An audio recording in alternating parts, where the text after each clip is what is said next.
Un monde ou des mondes du cheval. Donc la présentation que je vais vous faire ce matin va se dérouler en 4 temps. D'abord, on va aborder le fait de savoir si c'est des mondes de cheval et pourquoi est-ce qu'on parle des mondes du cheval. Ensuite, je vous présenterai mon contexte de thèse, donc comment j'ai recueilli mes données et puis les résultats. Et enfin, à partir de ces résultats, je ferai des propositions de perspectives pratiques et puis nous en discuterons.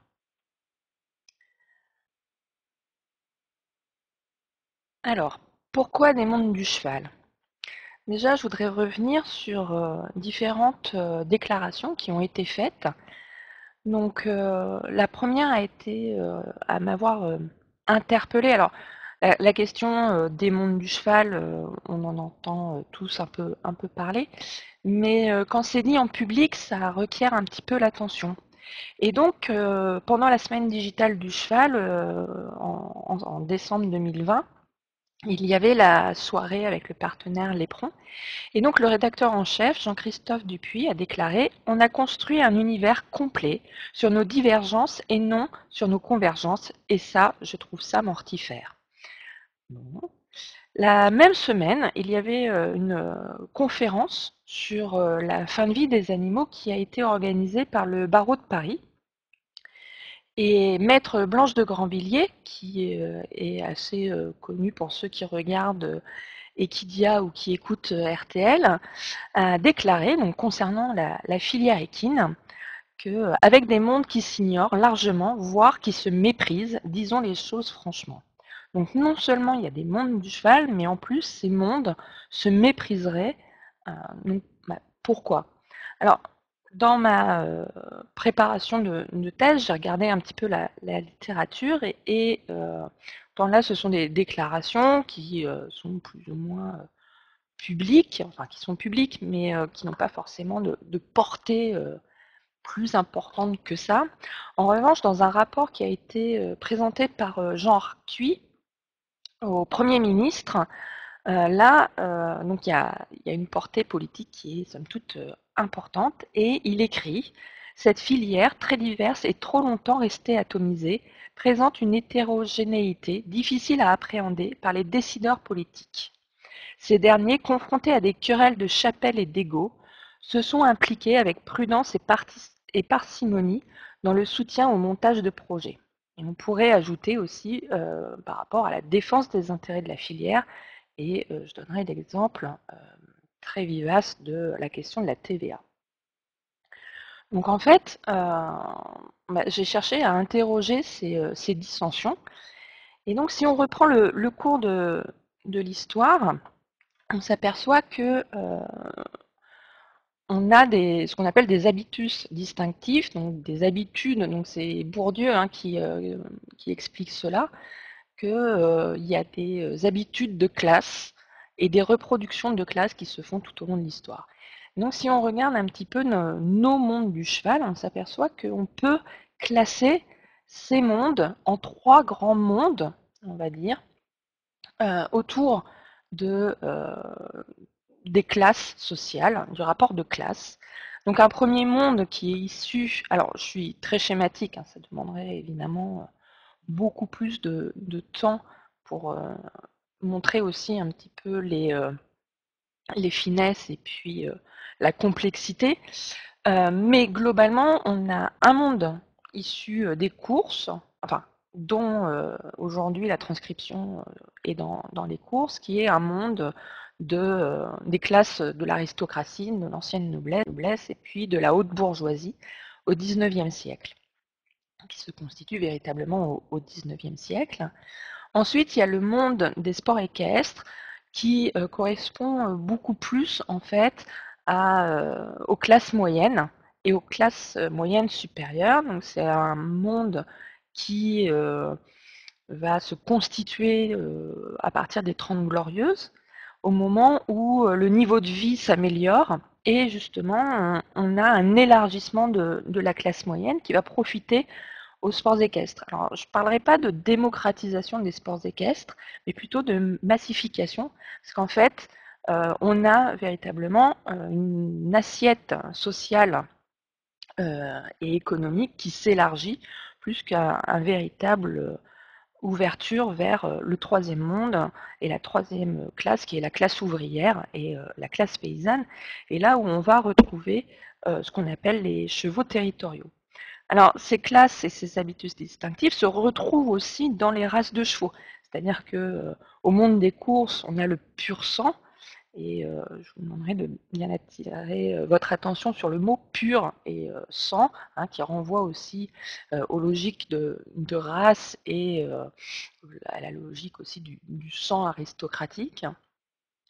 Ensuite, pour les sports équestres, on va plutôt être sur les chevaux dits de sport tels que le sel français.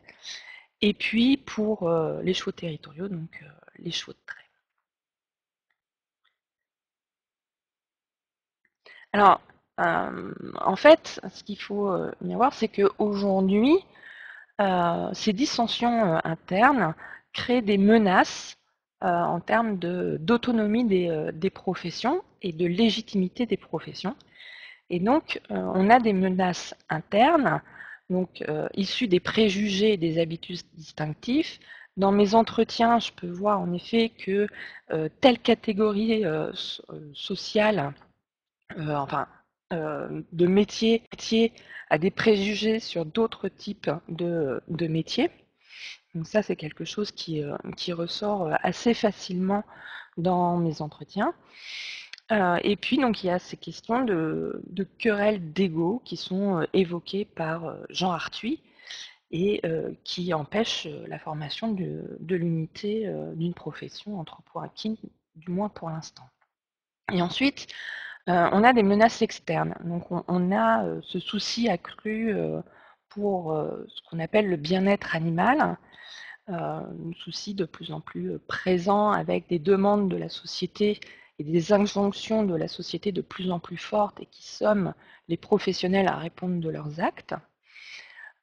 C'est aussi ce qui est demandé, hein, l'injonction au professionnalisme que l'on adresse donc aux professionnels. Et là, ce sont les clients, les parents d'enfants, etc. Donc ensuite, autre menace, menace externe, c'est l'éloignement des centres de décision politique, c'est-à-dire que jusqu'à jusqu'à la fondation de l'Union européenne, les décisions politiques, en fait, se font au niveau national et c'est beaucoup plus facile pour les professions de garder leur autonomie et ce qu'on appelle leur territoire et de les protéger en discutant directement avec l'État. Là, le fait qu'on ait une gouvernance qui devient transnationale pose des questions justement sur l'autonomie parce que le centre de décision politique est plus lointain. Et puis, autre menace plus générale, hein, ce sont les évolutions sociétales. Donc on a ce qu'on appelle le renouvellement du mythe prométhéen, excusez-moi. En fait, c'est le fait du développement de la technologie qui aujourd'hui nous permet de nous passer des animaux. Et puis la question de la montée de l'animalisme qui est de plus en plus forte et qui interroge la pérennité de nos liens de travail avec les animaux.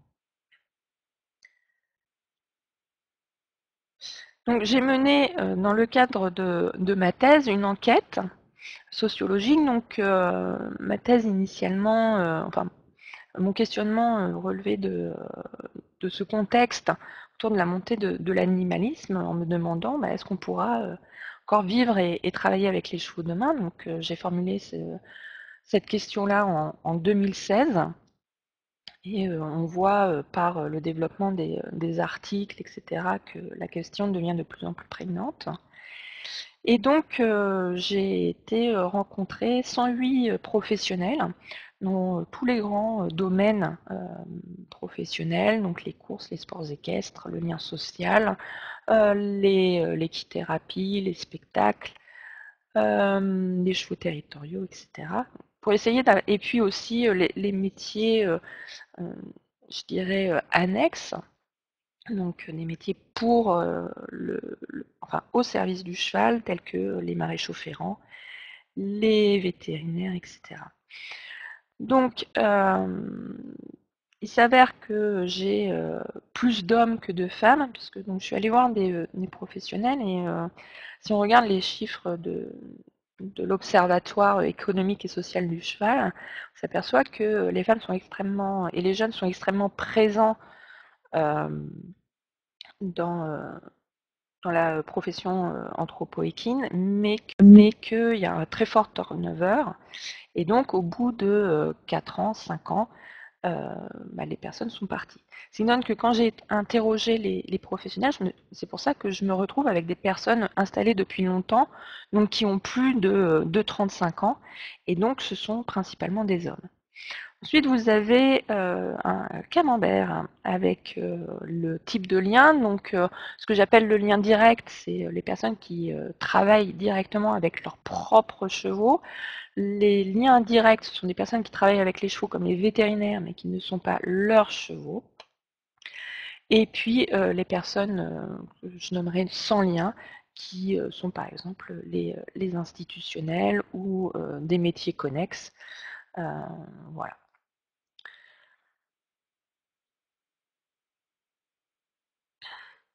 Donc, je vous ai mis très rapidement le détail du corpus avec les différents types de métiers et leur représentation. Donc, les chevaux territoriaux, le lien social, sport équestre, sport hippique et transversal. Donc, on voit une primauté, donc ce qu'on retrouve un petit peu hein, dans la société des sports équestres. Alors, donc 108 entretiens, pour vous donner un ordre d'idée, ça fait... donc, ils ont tous été retranscrits, ce sont des entretiens qui durent en moyenne 1 heure, et donc j'ai un corpus qui fait plus de 1100 pages. Donc pour pouvoir analyser correctement, je me suis servi d'un logiciel qui s'appelle Iramutech, et qui donc, prend le corpus dans son ensemble, et donc le corpus va être ici, et le divise en plein de parties. Et en fait, à chaque fois, ces divisions, on va avoir des mots-clés. Et en fait, ces mots-clés constituent ce qu'on appelle des champs lexicaux, des mondes lexicaux. Et ces mondes lexicaux permettent d'accéder aux représentations sociales des professionnels, en l'occurrence, puisque c'est eux que j'ai interrogés.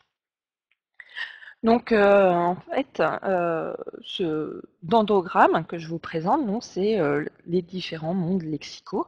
Donc, je ne vais pas vous les détailler, mais on va s'intéresser justement à un monde ou des mondes de cheval, puisque je posais la question, et c'est là où il y a le pointeur. Donc, c'est à partir de cette catégorie que je vais vous faire la présentation. Alors, les résultats, premier résultat, c'est que donc on a bien des dissensions, les professionnels en parlent, mais on va avoir plusieurs types de dissensions. Donc en fait, c'est pas aussi clair que ça, cette division entre monde des courses, monde sport équestre et monde des chevaux territoriaux. En fait, il y a aussi une dissension entre des représentations morales de la relation aux chevaux. Donc, en fait, on va avoir aussi une représentation où les professionnels me disent que il y a ceux qui ont des valeurs, et c'est notamment donc là la classe 13 ici qui est en bleu, qui est autour de la notion et de l'idéal typique de l'homme de cheval. Donc ceux qui répondent aux critères de l'homme de cheval appartiennent à un même monde, et ceux qui n'y répondent pas ne sont pas donc de ce même monde, de ce monde de valeurs en fait. Et donc ce monde de valeurs dépasse les dissensions en fait que l'on peut retrouver avec justement ces habitus distinctifs. Alors, est-ce que j'arrive? Voilà. Donc en fait, là je vous présente un graphique qui donne la variabilité des discours en fonction des domaines professionnels interrogés. Et donc, je vous ai mis des rectangles là où, en fait, je n'ai pas de variabilité significative d'un point de vue statistique entre la parole des professionnels. Et en fait, l'analyse de ces classes où je n'ai pas de distinction relève de tout ce qui est donc l'homme de cheval, je vous en ai parlé, mais aussi des conditions de vie et de travail avec les chevaux. Donc les professionnels sont très attachés, alors après il faut voir les pratiques, mais à assurer de bonnes conditions de vie qui sont vues comme préalables en fait aux bonnes conditions de travail. Alors après, les professionnels sont pris entre deux rationalités. Donc ça, c'est l'autre élément qui va se trouver ici, c'est-à-dire que les professionnels s'engagent par passion et amour du cheval et convertissent cet amour en vocation professionnelle. Donc ça, c'est quelque chose qui est partagé. Et par conséquent, ils sont pris dans entre une rationalité primaire qui fait que ils travaillent pour être avec des chevaux et une rationalité secondaire qui est économique et qui les oblige à composer de façon à pouvoir avoir une activité qui est rentable et qui leur permette de continuer à vivre et à travailler avec les chevaux. Donc c'est une tension morale qui fait que on peut avoir de la souffrance quand l'organisation du travail est défectueuse. Donc c'est toujours dans ce carré-là où les professionnels expliquent qu'en effet, il y a la possibilité d'une souffrance réciproque. Si le cheval souffre, l'humain souffre et réciproquement, et que cette souffrance peut être générée par les conditions de travail et l'organisation du travail. Et enfin, donc une dernière classe qui est commune sur les enjeux de la sortie du travail des chevaux et la question de la boucherie. Où là aussi, on retrouve en fait cette question des deux rationalités et puis la volonté d'assurer une bonne retraite et une bonne sortie du travail dans une logique un petit peu de don contre don, justement par un contrat, on va dire, moral implicite. Voilà, et donc pour service rendu, on leur doit une bonne retraite et une bonne fin de vie.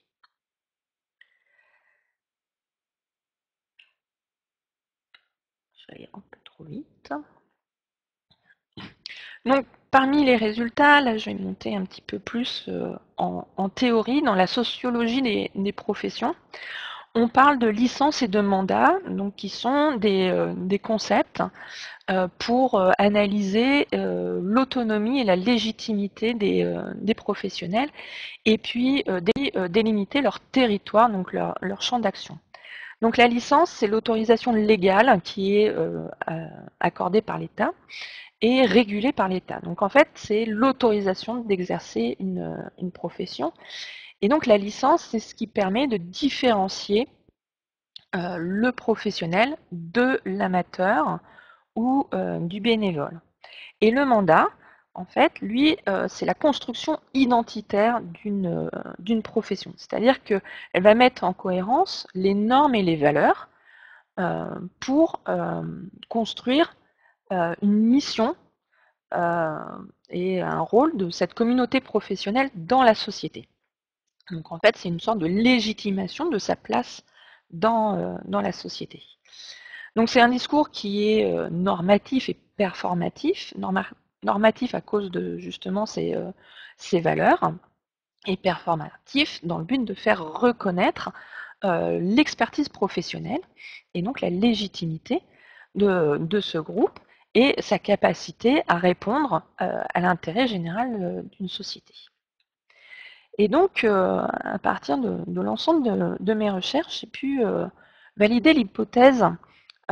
Et donc, il existe, d'après mes travaux, une profession anthropoéquine dont l'identité est marquée par la capacité de deux espèces à former une entité duale de travailleurs et ont construit une communauté socialisatrice qui permet de faire œuvre commune. Alors donc comme ça peut paraître un petit peu barbare. Donc en fait, j'ai montré qu'il y avait une seule et même profession, dont l'identité, en fait, c'est la capacité à ce que les humains et les chevaux forment une seule et même entité de travail, unité de travail. Et cette unité de travail, elle se construit dans la relation, dans la capacité à construire une grammaire commune pour pouvoir travailler, pour pouvoir s'engager subjectivement dans le travail et donc produire du travail, faire œuvre commune.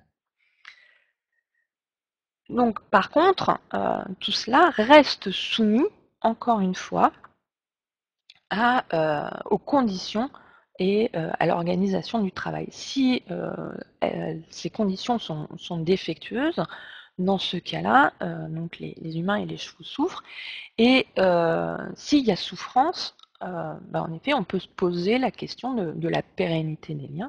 Et à l'inverse, ce que j'ai pu montrer, c'est que les professionnels étaient capables donc, de discerner quand leurs chevaux souffraient, mais aussi quand leurs chevaux étaient heureux au travail, leur capacité à se transcender au travail, à se dépasser. Et en fait, le travail, quand les chevaux entrent dans la communauté de travail, il faut bien voir qu'ils acquièrent une deuxième nature. Cette deuxième nature, en fait, pour un cheval, c'est pas naturel de travailler.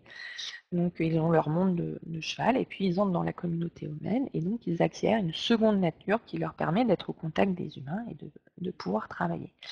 Et donc les professionnels reconnaissent cela et attribuent des valeurs morales aux chevaux comme en tant que bons collaborateurs et notamment des valeurs de courage, des valeurs de générosité. Et la générosité, c'est quelque chose qui est extrêmement présent dans le discours. Et c'est, si on regarde par rapport aux professions en général, hein, qui ne sont pas liées aux animaux, on dit rarement de nos collègues qu'ils sont généreux. Et là, c'est vraiment une spécificité, c'est cette capacité de la volonté de faire plaisir qu'ont les chevaux. Ils travaillent, ils ne s'intéressent pas à savoir combien il y a de spectateurs à un spectacle ou combien il y aura d'obstacles à sauter, etc. Quelle performance économique a la structure. Eux, ce à quoi ils s'intéressent, c'est au lien. Et donc, ils jugent de ce lien et de la bonne qualité du lien et de la relation qu'ils ont avec leurs collaborateurs humains. Donc voilà. Et en fait, c'est ça qui est intéressant à regarder, c'est de regarder toute la richesse. Et je disais que les chevaux donc acquièrent une seconde nature, mais les humains aussi, à partir du moment où on travaille avec les animaux, on s'agrandit. On agrandit notre monde d'humains par le monde des animaux avec lesquels on interagit. Donc on a des mondes plus grands que ceux qui ne vivent pas et ne travaillent pas avec les animaux. Et donc, ces résultats amènent aussi à des perspectives et à des applications qui pourraient être pratiques et dont le but va être d'assurer et de renouveler, d'assurer la légitimité et éventuellement de construire un mandat commun de façon à dépasser ces dissensions et à montrer toute la force et tout l'intérêt politique et sociétal du travail humain-chevaux. Et donc, une des possibilités que je formule à l'aune de mes résultats, ce serait de constituer un code de déontologie et un conseil de déontologie. Donc très rapidement, la déontologie est un ensemble de règles morales qui régissent l'exercice d'une profession. Donc, en fait, c'est une forme d'éthique qui établit les fondements des devoirs. Et en fait, ces devoirs sont régis par ce qu'on appelle la logique déontique. Donc la logique déontique, c'est la formalisation des rapports qui vont recouvrir 4 caractéristiques, donc l'obligation, l'interdiction, la permission et le facultatif. Donc, tout d'abord l'obligation. L'obligation, c'est le juste, c'est ce qui est permis. Donc en fait, c'est ce que peut faire le bon professionnel. L'injuste, à l'inverse, c'est l'interdit. Et donc, c'est ce que ne doit pas faire le professionnel. Ensuite, vous avez ce qui est obligatoire, ce qui est équitable, donc ce qu'il est nécessaire pour un bon professionnel de faire. Et ensuite, le facultatif, donc ce qui va être contingent à en fait la, la forme d'exercice du travail et donc la possibilité d'exercice.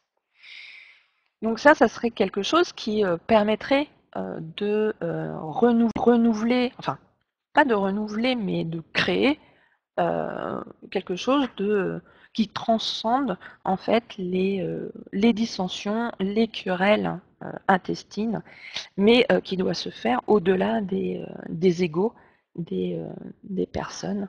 Euh, voilà. Et donc, à partir de cette logique déontique, on peut aussi réfléchir à la formation, à la licence.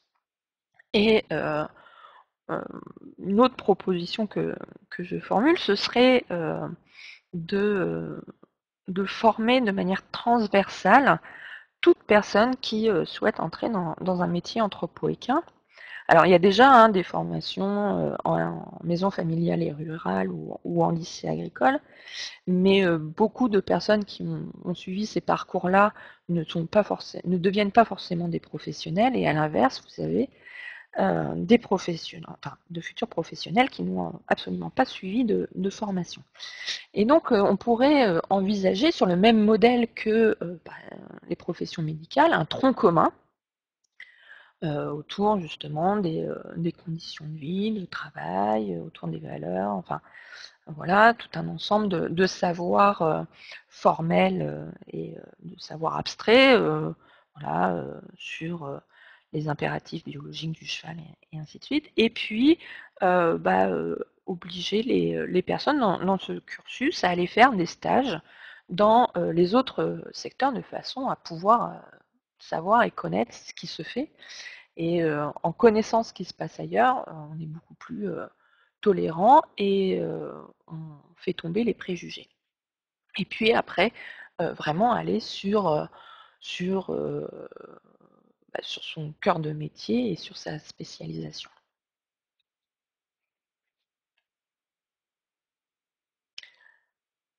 Donc, ce qu'il faut retenir de cette présentation, c'est que actuellement, il y a de profondes dissensions au sein du secteur équin, excusez-moi, qui empêchent celui-ci de faire face aux enjeux sociétaux et aux enjeux politiques. Si on dépasse les habitus distinctifs et que l'on se focalise vraiment sur le cheval et sur l'engagement du cheval au travail, parce qu'en fait, si le cheval ne travaille pas, il y a pas de profession. Donc c'est bien le cheval qui est au cœur de cette communauté de travail, cette communauté socialisatrice. Et donc si on se recentre sur cet engagement du cheval dans le travail, on peut reformuler un mandat équin, enfin formuler un mandat équin qui va renforcer la légitimité de la profession anthropoéquine et puis redonner une place à celle-ci dans la société. Et puis, en fait, la figure idéale typique du bon professionnel qui va concentrer l'ensemble des valeurs et des représentations de l'idéal professionnel, c'est l'homme de cheval. En fait, il apparaît dans le discours des personnes que j'ai enquêtées comme le garant éthique des relations de vie et de travail avec les chevaux. En fait, il est la morale en acte et en pratique de cette relation.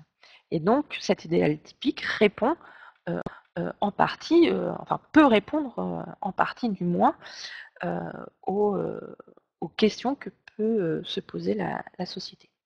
Et puis, réfléchir à une seule et même une seule et même profession peut ouvrir des perspectives que je vous ai présentées, de formation ou de déontologie. Donc voilà ce que je pouvais dire sur cette thématique.